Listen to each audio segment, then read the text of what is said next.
This episode of SpectreSoundStudios is brought to you by Nail the Mix. Hey everybody! So a lot of you guys really liked my first episode of how to mix heavy drums and have been asking for a follow-up. Let's check out the snare.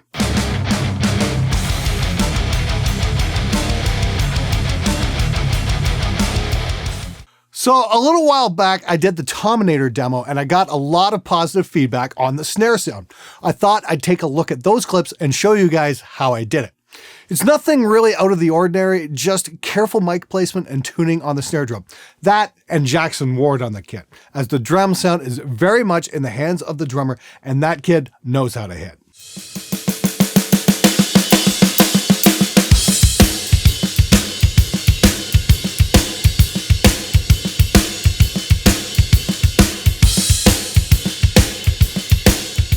All right, so let's break it down here. First off, it's a 6.5-inch Ludwig Superphonic snare. Apparently, this is the holy grail of recording snares, something I wish drummers had told me 20 years ago. It would have saved me an awful lot of grief, but it's okay, I'm not bitter at all about it. It's not like drummers are helpful anyway. But I must stress this, preparation ahead of time will make or break your drum sound. Head condition, tuning, and a drummer with some finesse are all factors that are far more important than anything you can do after the take is recorded outside of just simply replacing the snare with a sample. So I actually get my snare sound from 5 sources: an SM57 and C4 condenser on the top, an Audix i5 on the bottom, and the ambience comes from the overheads and room. This episode is going to focus strictly on the close snare mics. We'll be taking a look at how to process the overheads in the rooms in another episode. So let's solo up what's going on here. Here's the 57 and the C4.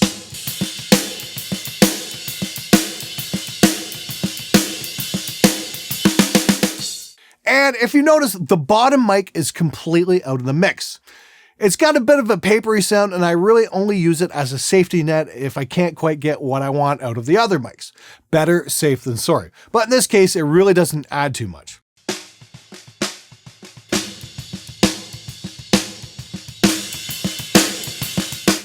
If you do use a bottom snare mic, remember to flip the phase, otherwise you will have your mics working against each other. So these mics are processed, but here's what they sound like dry.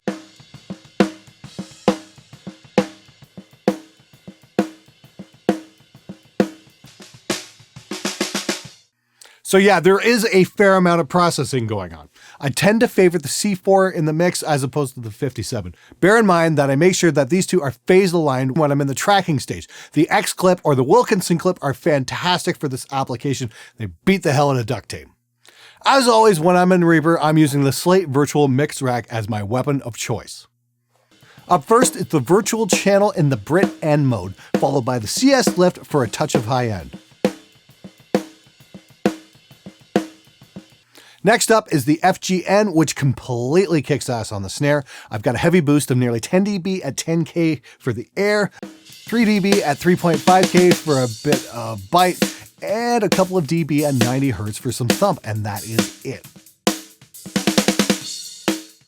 Compressor is the FG401. I like it on snares more than the 1176 replica, as it lets a bit more of the transient through and really gives the snare a nice attack. Threshold is set to get the gain reduction moving at about 7 dBs or so. Ratio is at 4:1. Slowest attack, medium release, lots of makeup gain, and it's at a full mix. Last is the Slate Revival to add a bit more highs and lows.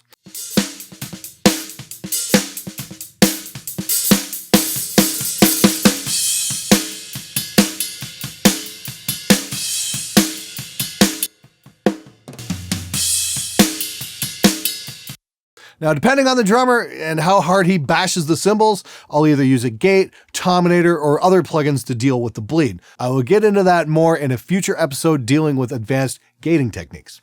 Next up, I'll send that snare signal out to my favorite reverb, the Stillwell Verbiage. It's reasonably priced and is my absolute favorite drum reverb.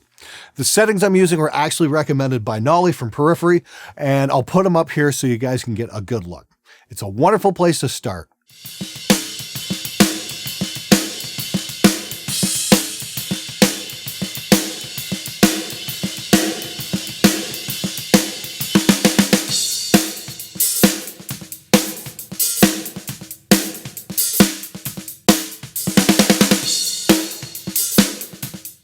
And if you notice, there's some pretty aggressive settings with the high pass filter.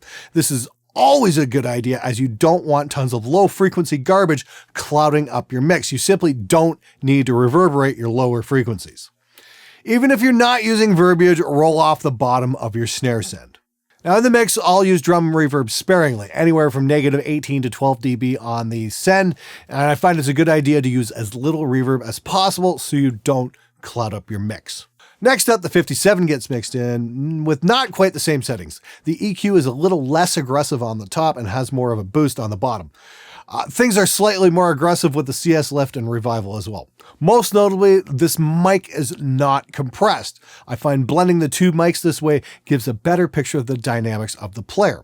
Fader-wise, I'll set the condenser to 0 and bring in the 57 to fill in the bottom end.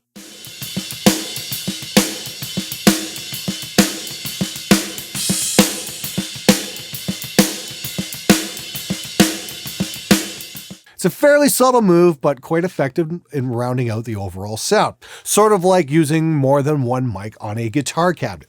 Two mics combined to make something greater. Now, keep in mind, it's not just all about the close mics. Listen to the full mix and hear what happens when we mute the close mics on the snare.